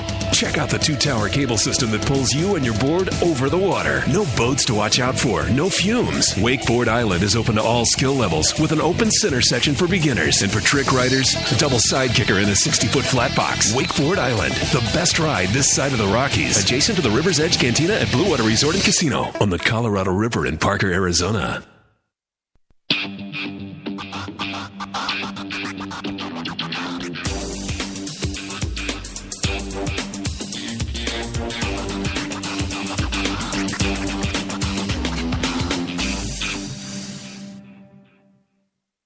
Welcome back to the Down and Dirty Radio Show, powered by Polaris Razor, lit up by Rigid Industries, schooled by Dirtfish Rally School, and anywhere is possible with General Tire. And can't forget rolling on KMC Wheels, our good friends at KMC Wheels, thrown into the mix as well. Got some great support of some great partners. And thanks to all you for coming in each and every Monday. Getting a lot of feedback on what I just said on the IndyCar versus Rallycross, debate. And, it's, at this point, it's all good. Everybody's got their opinions, and mine's mine, and yours is yours. And, it's all good. I agree. We're getting some direct messages over the break, and I agree. I think the biggest thing is TV numbers and radio broadcast. I'm talking AM, FM radio. TV, radio, and magazine numbers are all garbage because they're not real. People fluff them. These companies fluff them, and there's no real way to tell they're fluff them. I mean, even these people that do the ratings, whether it be Arbitron ratings for radio or Nielsen ratings for TV, it's crap. It's all an estimate. It's an estimate. There's some of these radio shows saying, oh, we have 2.5 million listeners. And I'm looking at that going, really? 2.5 million people listening to your radio show? I don't know how they came up with these Arbitron ratings, but I know with this show, I can literally quantify show numbers, the source, where it came from, and actual numbers, for every broadcast of this show. And, there's no falsifying it. I can show physical proof. And I think that, I don't care if you're a racing series or what you are. And, you're all fluffing your numbers, one way or another to try and make things look better. And, I think, that's what I love about, something airing on Ustream or something like that, or people live streaming stuff. A lot of times there's a little ticker there. And so when I say I know a couple 100,000 people watch Formula Drift, because I know for a fact I have literally been on the Formula Drift live stream and seen 160,000 people watching this. I know for a fact, and I think with, and I bet that 160,000 is better than a lot of people's TV. They may tell you their TV is 400, 500,000. I don't believe it. Somebody, I don't believe it. 500,000 people, some of these motorsports people literally sitting down and watching it with 300 channels on your direct TV satellite. I don't buy it. I think it's all a bunch of crap, to be honest with you. I think it's all fluff. That's probably the truth of the whole matter right there is none of the numbers are a true number. And I guess the people it affects are the advertisers. You advertisers, I would be asking for more in-depth analytics when somebody tells you 2.5 million viewers, when somebody says 1 million viewers, our broadcast got 800,000 people. I want proof. I want to see the proof. That's what I'd be saying to you sponsors and advertisers. Ask for the hard numbers. I can tell you with this show, I can provide them. I can show you every single week where stuff comes from, and people should be able to do that, and they can't. It's all fluff. It's all estimations from Arbitron and Nielsen and everything else. So rant over. We're moving on. We got to get some Stadium Super Trucks and Snocross because we got Amy Houde calling in about 13 minutes. But right now. I'm even deleting that IndyCar window off my computer. So we're done and over it, and that horse has been beat. Talking about some Snocross, though, happening. We're winding. I'm still thinking in my mind, about the last thing we were just talking about. But Snocross happening in Michigan over the weekend. Pro Light. And Pro Open, Pro Light results. Remember, we got a heck of a battle going on in Pro Light right now. We got Ryan Springer taking the win, Talifer in second, Carlson, Watkinson, and Adams rounding out your top 5. That was for the first Pro Light race. Pro Light race number 2, and it was Springer yet again. And then we had Ishuel followed up by Leighton, Carlson, and Mueller. Good to see Ishuel back out there after that scary crash the last go-around in Chicago. We got one round left after this. This one was in Michigan. We got the finale here in about 2 weeks. And that finale is going to be in Lake Geneva, Wisconsin. It's actually called the Nielsen Enterprises Grand Finale in Lake Geneva, Wisconsin. Go figure, right? But going over to Pro Open, and I got to tell you, it's a phone-in by Tucker Hibbert so far, but he took home yet another win. Tim Tremblay in second, Kyle Pauline, another solid podium for him in the LaValle team. Reinheim in fourth, David Jonas finishing up in fifth, and then moving to round 14, Tim Tremblay sneaking in there, taking a win. We had Kyle Pauline in second, Logan Christian in third, Colby Croppo in fourth, and Cody Thompson in fifth. And that is right, Tucker Hibbert down there in ninth position. You don't see that very often, and I definitely wouldn't get used to that. But right now, your Pro Open points, it is all Tucker Hibbert with 14 rounds down. He is way out front, 593 points. Tim Tremblay in second with 504. Kyle Pauline in third with 478. Then we got Christian and Martin rounding out your top five. So unless something crazy happens at the grand finale, it looks like it'll be Hibbert, Tremblay, and Pauline is your 1, 2, 3 in the Pro Open. Looking at Pro Lights, little bit different story here. Got Springer out front with 504 points, but then it gets interesting in second and third. We got Leighton with 470, 466 points for Carlson in third, 465 for Mueller in fourth, and then Ishuel with 452 in fifth. So, in reality, second through fifth, definitely up for grabs at this point, but Springer, solid lead atop everyone else. So, Snocross definitely winding down that series. Got a shootout in Pro Light. Pro Open, it's definitely going to be Tucker Hibbert's year once again.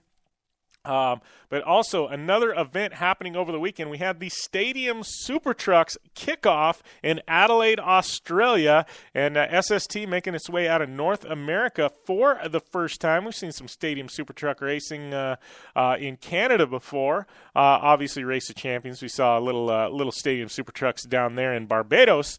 But, really making its big international presence at the Clipsal 500 in Adelaide, Australia.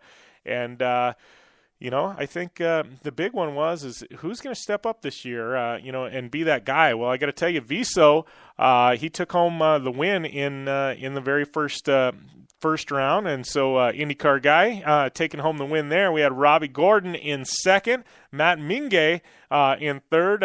Those are some of these names that I list off. You may not recognize them. A lot of these are V8 supercar drivers or personalities from Australia. Keegan Kincaid finishing up in fourth, Sheldon Creed in fifth, one of the favorites to win the 2015 SST Championship. We had Toby Price in sixth, Brad Gallard seventh, Bill Hines eighth, and then Charles Dorrance, trophy truck guy, not finishing, and Nathan Pretty, another Australian local there, not finishing either. Moving on to round number 2 in Adelaide, and Sheldon Creed, the prodigy, taking home another win there. Taking home his another win in Stadium Super Trucks, but his first of this year and his first in Australia. And then we had Robbie Gordon in second, Matt Mingay in third, Viso down there in fourth, Nathan Pretty, Billy Geddes, Charles Dorrance, Bill Hines, Keegan Kincaid, and Brad Gallard rounding out your top 10. So that is your Stadium Super Trucks results so far, and got to think Sheldon Creed, Robbie Gordon. Hopefully we see Viso running the full season this year. It's going to be a shootout, man. These trucks awful close, awful dialed, and it makes for some interesting racing for sure. And a mix this year of stadium courses as well as the asphalt courses with the metal jumps. And so the schedule, looking at things, it's Adelaide, Australia. Then we've got St. Petersburg, Florida, San Diego, California, Long Beach, Phoenix, Detroit, Texas, which it hasn't been announced yet, but you got to think it's going to be, I've heard rumors, not out of the Robbie Gordon camp or Stadium Super Trucks camp, but out of the actual X Games camp, that it's definitely going to be X Games. And then we've got Toronto. Then we've got some SoCal dates to wind things down, and then the finale in Las Vegas. So great mix of events for Stadium Super Trucks this year. And got to say, glad they went from the Formula Off-Road name back to Stadium Super Trucks for this year. I think people relate to that, and I think it was a little confusing last year when they changed things up. But, Speed Energy, Stadium Super Trucks, it's on. We got the first event down, and looking forward to St. Petersburg, Florida, the end of the month. And then we got to San Diego and then the Long Beach Grand Prix. So Australia got a Florida date, and then moving on to a couple of California dates, and then Phoenix and Detroit. It's gonna be a good schedule this year, I think. So, that was your Stadium Super Trucks results for this week. Waiting on Amy Houde to call in here in just a few minutes. We're going to talk some Supercross with her and maybe talk a little Mint 400. And don't forget, she is the birthday girl, so tweet me those birthday present ideas from Miss Amy Houde. We're going to take a quick break, and we'll be back with the Down and Dirty Radio Show powered by Polaris RZR.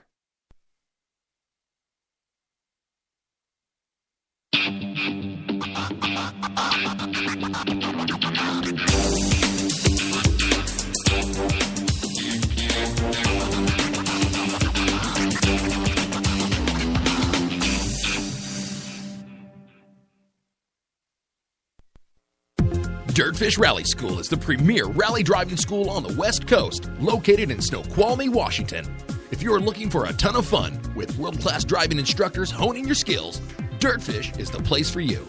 Dirtfish has 315 acres of playground with mixed surfaces for your driving experience. You can spend anywhere from 2 hours to 3 intense days of instruction refining your driving and racing skills. Whether you are looking for credits towards your Rally America license, honing your racing skills, or just having a fun time, Dirtfish is your school. Your classroom is behind wheel of a 300 horsepower rally-prepped Subaru STI. These cars have protective cages, suspension modifications, and are built for one purpose: to push you to your limit. By the end of your time at Dirtfish, you will have the confidence to rally with the best. Whether you're looking for a thrilling first-time rally experience or to increase your knowledge and time in the driver's seat, Dirtfish has a driving experience to suit your needs. For any information on their classes, corporate events, or their facility, check them out on the web at www.dirtfish.com or on Facebook, Twitter, and Instagram at Dirtfish Rally. Did you know that Parker Motor Company is one of the best places to shop for new tires for your car or truck? With a full tire shop and advanced equipment, we can outfit your vehicle with over 13 brands of tires, including Goodyear, BF Goodrich, Yokohama, Falcon, and General. We offer a low price guarantee that will meet or beat any competitor's price. We'll check your alignment for free, and we also offer tire care for any road hazards you may come across. If you need new tires, Parker Motor Company is your only choice. Parker Motor Company, your hometown Ford and Lincoln dealer. Looking to have some screen printing, embroidery, or design work done? Intense Tees has you covered. Intense Tees provides the highest quality and detail for custom screen printing and embroidery services for corporations, schools, race teams, and all organizations alike. Complete line creation, including designing of an entire corporate identity, product line creation, support promotions, product packaging, exciting banners, polos, tees, sweatshirts, caps, and vinyl decals. Intense Tees is the official apparel provider for the Down and Dirty Off-Road Show. Find out more on the web at www.intensetees.com. That's www.intensetees.com. Hey, I'm RJ Anderson, factory Polaris driver, and I drive Polaris because it's the most capable, race-ready off-road vehicle on the market. When R.J. Anderson wanted to set a world record for the longest UTV jump in history, not once but twice, what company did he trust? Polaris and their championship-winning RZR XP1000.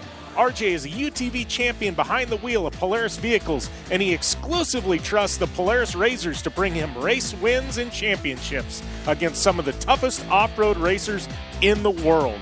The same Polaris RZRs RJ has won championships in, set world records in, and conquered the Wall of Death in XP1K2 are available to you at your local Polaris dealer. Take the advice of world record holder RJ Anderson and visit Polaris on the web at Polaris.com to see the full lineup of Polaris RZR vehicles, or follow them on Facebook, Instagram, and Twitter at Polaris RZR. Baja, check. King of the Hammers, check. Crandon, check. The Mint 400, check. Only one wheel company can say they have dominated the deserts and rocks of the Southwest to the mud and carnage of the big house at Crandon, and that company is KMC Wheels. KMC Wheels has won them all with the help of elite drivers like Travis Pastrana, Ricky Johnson, Bryce Menzies, Carl Renazetter, and Lauren Healy, who all rely on the XT Series from KMC Wheels to get them to the finish line and on top of the podium. Check out KMC Wheels and their full line of XT Series wheels at kmcwheels.com or on Facebook, Instagram, and Twitter at KMC Wheels. KMC Wheels, like no other.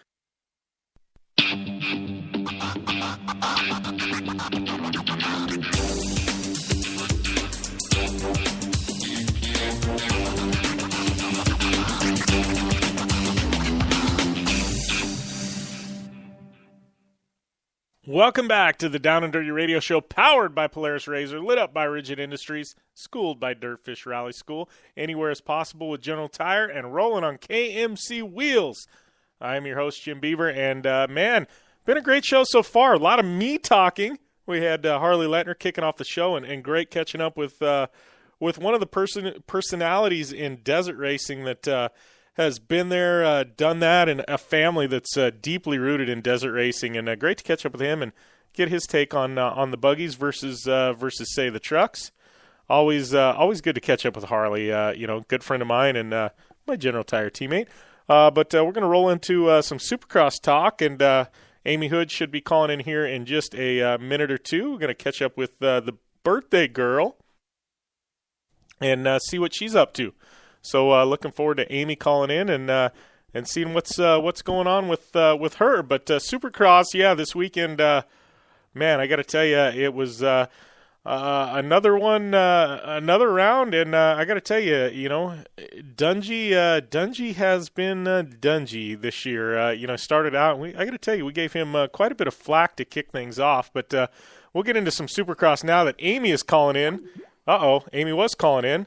And I don't know what happened there, but yeah, we had Amy, and it looks like hopefully she calls right back. But yeah, I don't know what was going on there. Had Amy for a second and dropped her, but yeah, it's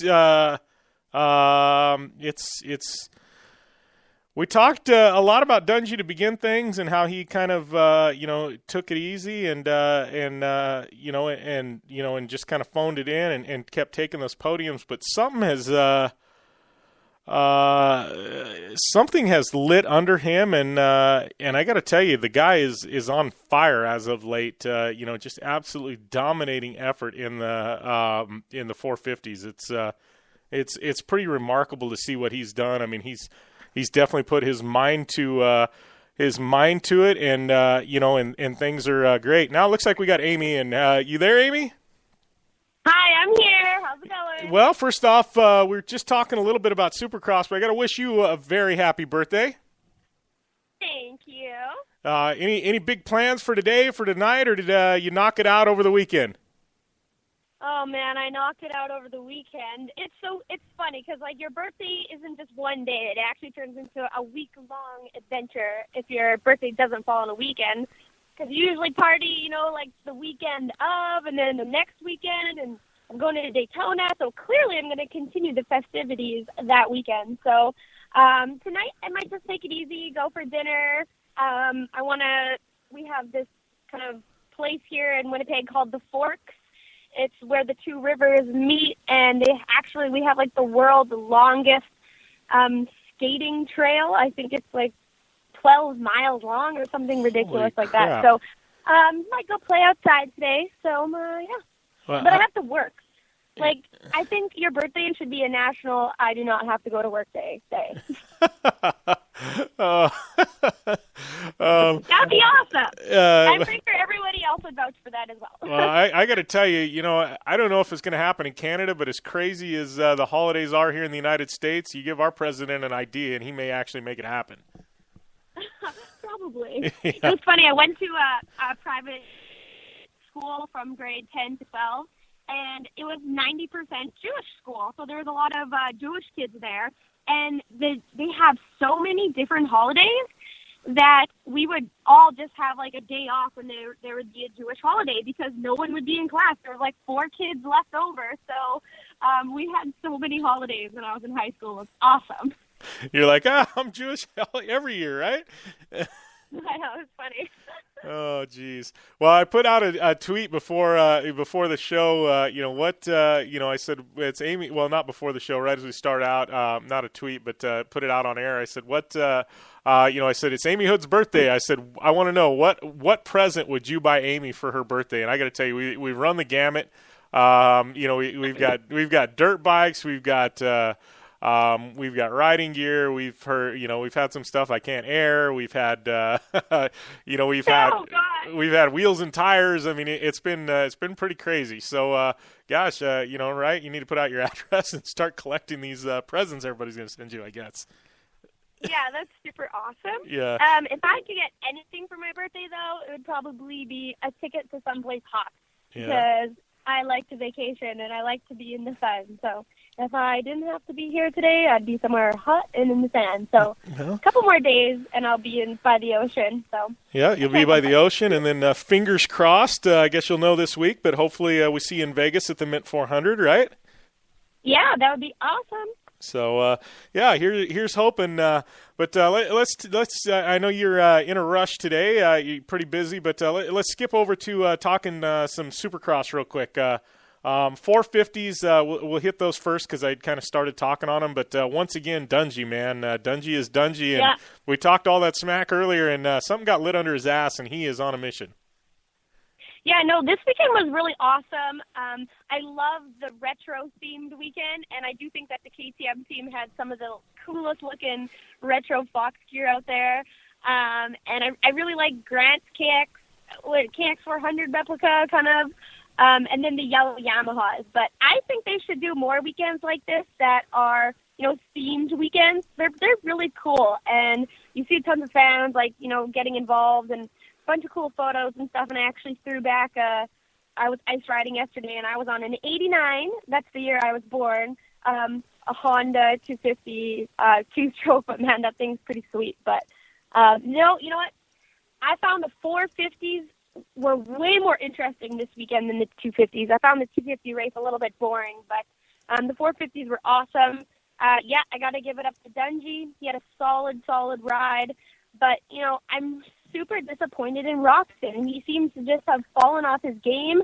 I don't know if it's because he has a new girlfriend or something, but usually they say that, sometimes new relationships can hurt riders, but I don't really know what's going on with him. He needs to get his butt to Chipotle, or whatever he seems to have been doing in the past is just not, he's not there anymore, and I'm bummed out about it because he's always my top pick, and he's just kind of fallen off the radar, so... Yeah, and do you think? Disappointed. Yeah, do you think with Roxon? I mean, he had some scary that what was it a couple weeks back? He had that scary crash, and he manned up and finished the race. But maybe possibly he's fighting through an injury that's just not public at this point. I mean, because looking at him, I mean, that's the only thing I could even think of, right?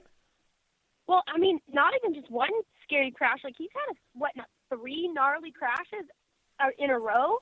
So I don't know if he spooked himself a little bit, or he could be riding with an injury. I'm not too sure, but we're definitely not seeing the same Ken Roczen that we saw the first race of the year. So I hope he can pull it together. We have 7 rounds left. He's still sitting in a comfortable 3rd place. I don't know how, when last weekend he only salvaged 3 points, but and then this weekend only got 13 points as well. So he's he's in 3rd place in the overall, and I don't know if he'll be able to. I don't know if he's a top contender now for that 1st place. I don't know if he'll be able to pass Dungey's kind of locomotion that's going on here. So I don't really know. I would like to see him, finish on the top of the podium a couple more rounds, but I don't know. I'm disappointed. Yeah, for sure. I think I'm convinced that there's going to be a story drop sometime in the next week or two with his results continuing to kind of decline that really explains. There's got to be something going on behind the scenes for him to be falling off. I mean, even in qualifying, he qualified 8th, and for Roxon, that's just, he's definitely a top 3 guy. It's, I don't know. But, looking at the 250s, what's that? I don't know. hopefully I can talk to him this weekend when I'm in Daytona, and maybe I can get a little bit of inside knowledge. But, usually when riders are hurt, they kind of like to keep that information to themselves just so, other riders don't feel like they have an advantage over you. So, he could be hurt, but just doesn't want to tell anybody because, that's kind of like exposing the weakness. So, it's pretty evident on the track that something is going on, but, usually they don't want to talk about it. So, yeah. But again, hopefully that's not the case. And, we will be able to see him bounce back these last couple of rounds because I was hoping to see a fight to the finish. So, I really hope that he can pull that out of him. So, yeah. I agree. And then looking at 250s, I know you said it was rather boring. It's mainly because Marvin, once again, gets the whole shot and leads all 15 laps, and the rest is history, right?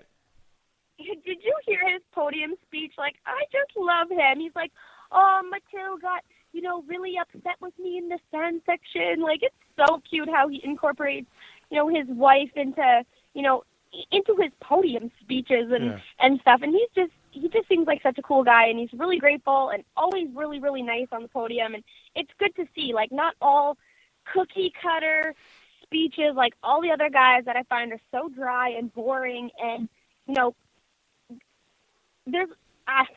don't even know what to say, but Marvin truly is bringing some more life and personality back into the sport. And, he had a little bit of a challenging heat race, but pulled it all together for the main event. And, he's an extremely consistent rider, but I just love him and I love his personality, and people should, really follow his lead. So, yeah.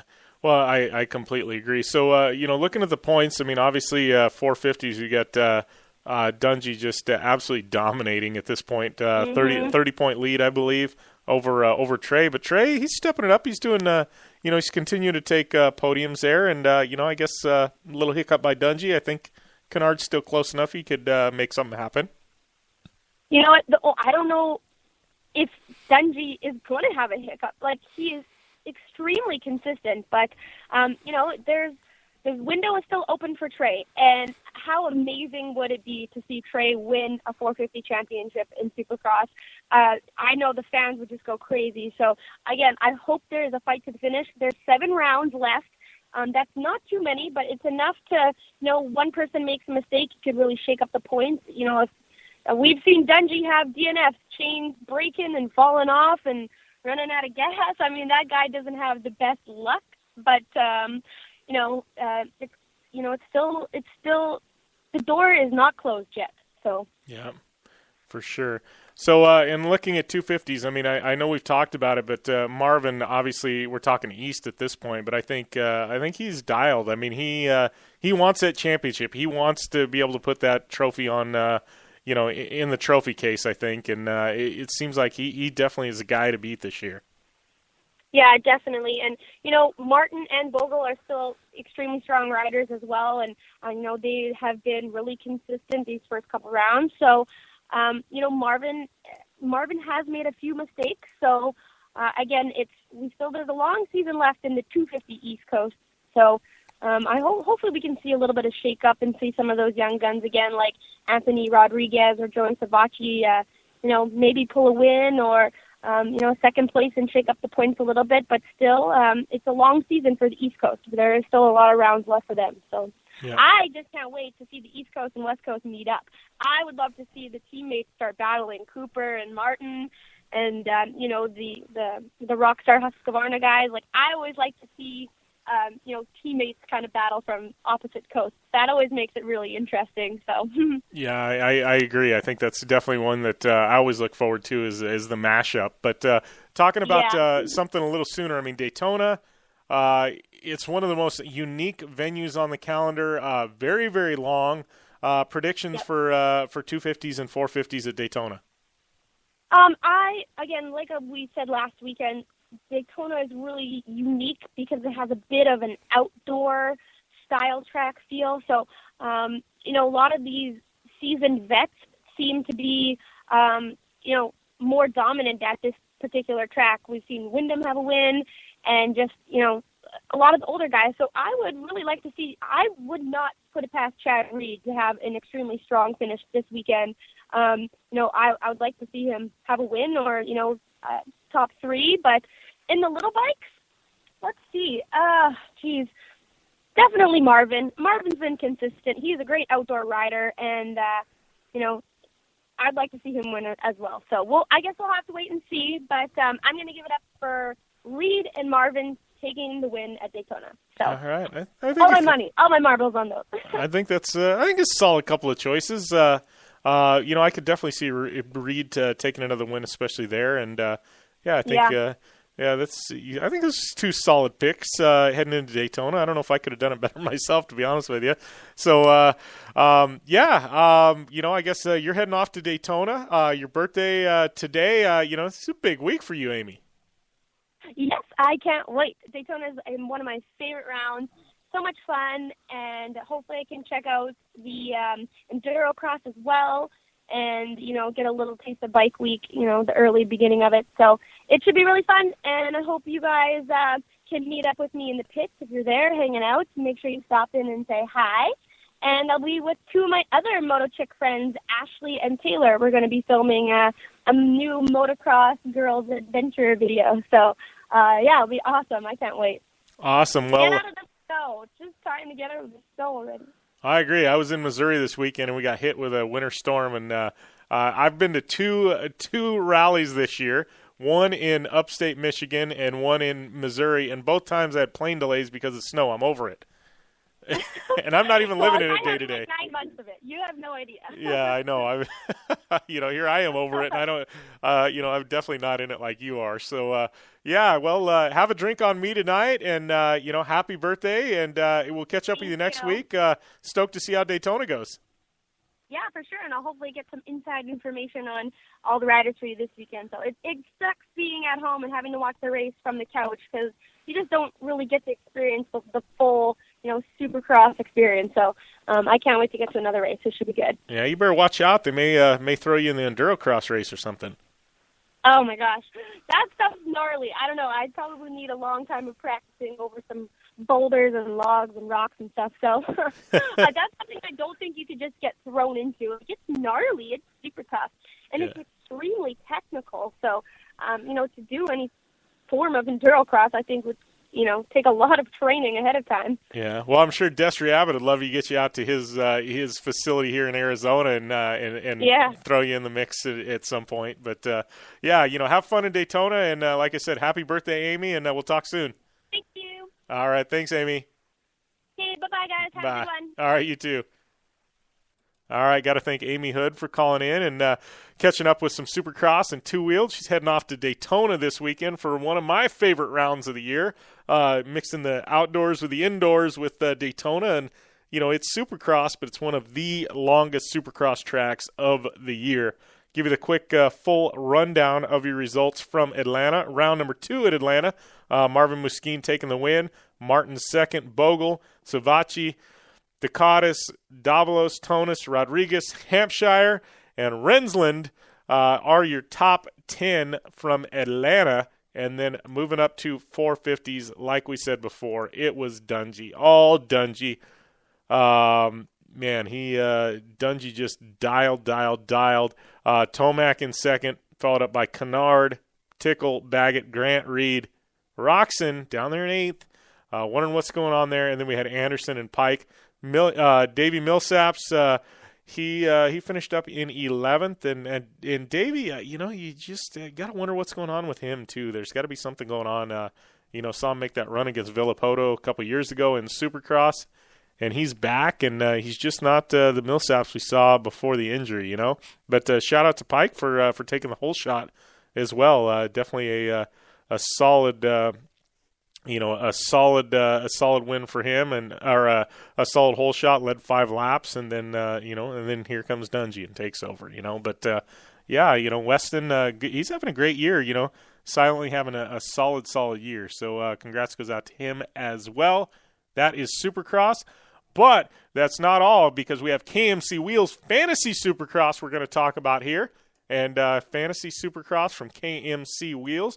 Don't forget, we've got that Fantasy Supercross Championship happening over at Fantasy Action Sports League, the KMC Wheels Down and Dirty Radio Show Fantasy Supercross League. Free to enter. And 331 of you have entered. I got to tell you, I'm currently sitting 74th out of 331. Not exactly what I wanted, but right now it looks like up on top, we got Dickie Deal still up on top. Second is Dbert 520. We got Aaron H 731 in third. IRK Man 524 in fourth, and Dice 78 in fifth position. Tied for fifth is our friend Orvis, who is your week one winner. He is down there in fifth as well. Your weekly winner, though, with 717 total points, went out to Haggie's Heroes. So you can still get in, play the week to week, and see how you fare. It's a little too late to get in on the series championship at this point, but you can get in on the week to week, and good to, see how you do there. But lots of fun over there. Got to thank KMC Wheels for making that happen, giving away a brand new set of KMC Wheels to the overall winner at the end of the season.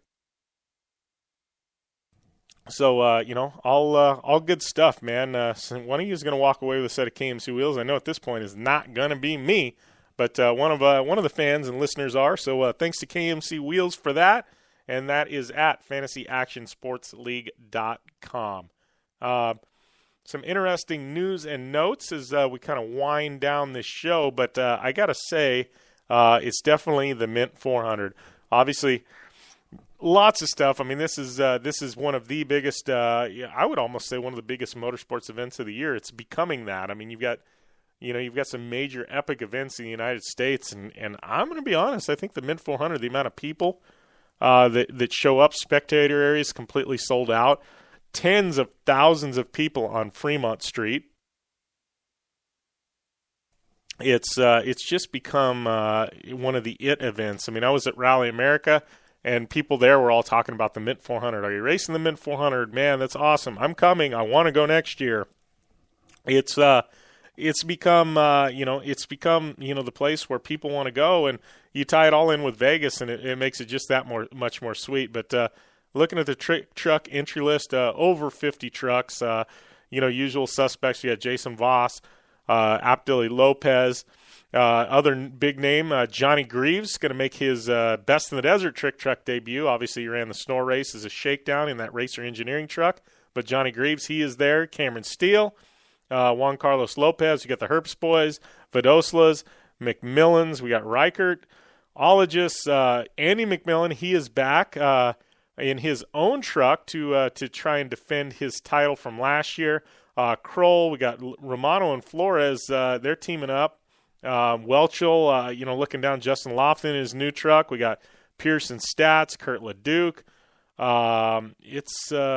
Looking down here, the Greers coming out in their Dodge. I haven't seen them in a while. Guys coming out of the woodwork, McCachran's there. Reese Millen, he's teaming up with Ryan Green. They got that truck back together. Dondell, Bryce Menzies. Robert Acer, I gotta love his sponsors, Ferrari and Nike, right? But Robert Acer, the mysterious Robert Acer, he's going to be there. Jesse Jones, Robbie Gordon, Luke McMillan in the second one. We got Scott Steinberger, name we haven't heard in a while. He's going to be out there racing. The Wyricks, the other Herbst entry, Josh Daniel, Chuck Dempsey, the Strobels, Whipples, BJ Baldwin. It's crazy. It's off the hook. And then you look at, the Class 1500, Class 1 entry list. Householder, we haven't seen him in a while. He's going to be running. Hengevelds, obviously Harley Letner. We've got CJ Hutchins, my General Tire teammates. They're going to be there. It's going to be a great race, man. Sam Berry in that new car. Mikey Childress. Charlie McDowell, stacked field, all the classes, class 10 the same way, UTVs, it's crazy, giving you some totals so far, 63 UTVs, we got 54 trophy trucks, 42 class 1000s, 36 class 1500s, 21 6100s, it's stacked, man. So things kicking off March 12th. At the Mint 400, I know Race Desert's going to be having some live stream. We'll be doing radio from there on Friday, and we got Miss Mint crowning Thursday night, as well as the Pit Crew Challenge. Friday, festivities all day. Saturday, race day. 2 different major races, one in the morning, one in the afternoon. Dax Shepard's entered. Patrick Dempsey. Red Bull Signature Series is back. I mean, this is the event you don't want to miss. You know, if you haven't made your way out to this one yet and you're in the Southwest, get a hotel room in Vegas, drive out, come watch it. It's going to be epic. Just talking at the rally race, I know ACP, he's coming out. Andrew Comrie Picard, he's coming to the Mint 400. He says, I got to see what it's all about. I want to know what's happening there. And ACP making his way out to the Mint. So, you know, drawn from everywhere. I mean, obviously Sal Masekela will be back with Red Bull Signature Series. I mean, talking some big-name people from outside of the industry. Just look at the Miss Mint entry list. I mean, some you know, legit models entered. This event is drawing mainstream interest for the sport of off-road and desert racing. So it's a great one, and I'm stoked to just be a part of it once again this year. But themint400.com if you want to find out more information on that, and you can also buy your tickets for spectator parking and that. You can get all those online at themint400.com. I know spectator parking is selling out in a hurry, so you better go and get those tickets and that information. Get that dialed in quickly, because you don't want to be sitting out on the sidelines for that one. But yeah, it's definitely a major event. Next big one on the calendar as far as desert racing goes. But we've also got the coming weekend. We've got Supercross once again. We got World Rally Championship, the Mexico round. Always a fun event coming up. We've got obviously the Mint 400. We got the Snocross finale. We got Lucas Oil kicking things off here in a couple of weeks with short course. Man, I got to tell you, it's going to be a great couple of weeks. Month of March definitely packed. I know here on the Down and Dirty Radio Show, obviously, we're going to be stacked with guests as well. I know we got a show dedicated pretty much to the Mint 400 next week. Also. Amy Houde, she's back each and every week throughout Supercross season, so lucky to have her. And it's a lot of events coming up in a short amount of time. So we're gonna have some packed radio shows here. But got to give a big shout out to Polaris Razor, General Tire, Rigid Industries, Dirtfish Rally School, UPR.com. Check out their new website at UPR.com. Blue Water Resort and Casino, GA Performance Brakes, KMC Wheels, Parker Motor Company. Our good friends at Intense Tees. Got to thank Harley Letner, Amy Houde. It's been a great show today, and I don't talk a lot, Now today I got to stretch my lungs a bit, I guess, and rant a while. But a great couple of guests, and I know next week it's going to be a stacked show with Mint 400 week, and then turn around on Friday and we're doing our live show from the Mint 400. So a great couple of shows on tap. Come by and see me if you're out at the Mint next weekend. I'd love to see you. Love to meet the fans. And once again, at JimBeaver15 on Twitter. Tweet me your pics, and as well as Amy Houde. It's at AmyHoude71. Tweet her and I your pics when Supercross rolls around. Love to hear them and find out who you guys are rooting for. But also, those Rally America Radio interviews and shows that we did from keep wanting to call it Snowdrift, but from 100 Acre Wood. It was almost Snowdrift, but those are up and available. Just hit rallyamericaradio.com. Thanks to all of you who tuned into that over the weekend. Had a great time doing that, and we'll definitely be back with the Oregon Trail Rally and coverage of the Oregon Trail Rally the end of April. Lots of events in between now and then, though, before we get to more Rally America action, but it has definitely been a great weekend of racing, and even more coming up in March.